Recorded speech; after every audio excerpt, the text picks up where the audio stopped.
This free step-by-step video comes to you directly from Haynes. You can complete more than 200 jobs on this vehicle when you purchase the complete Haynes online manual at haynes.com.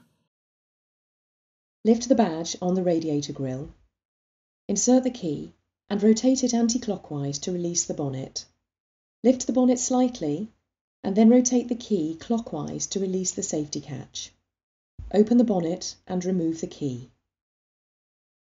Pull up the plastic cover from the positive terminal. Slacken the nut and disconnect the negative terminal clamp using a twisting pulling motion. Move the clamp to one side to prevent it accidentally coming into contact with the battery terminal. Slacken the nut and disconnect the positive terminal clamp in the same way. Fully unscrew the retaining nuts and remove the battery hold-down clamp.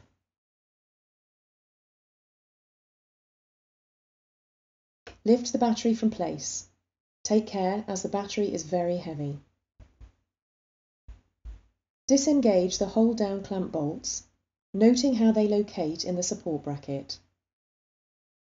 Lift the battery tray from the support bracket. Position the battery tray on the support bracket.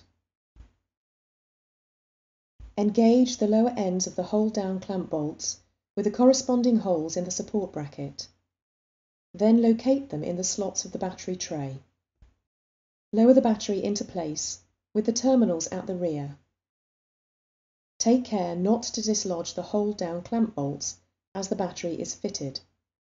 Locate the hold-down clamp over the bolts, then refit the retaining nuts and tighten them securely.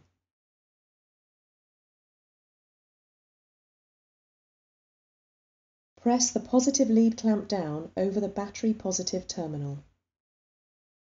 Tighten the clamp nut securely. Refit the negative lead clamp to the battery negative terminal, using a twisting motion to ensure it's fully seated. Then tighten the clamp nut securely. Press the positive terminal cover down into place. Lower the bonnet firmly to engage the lock. Fold over the badge.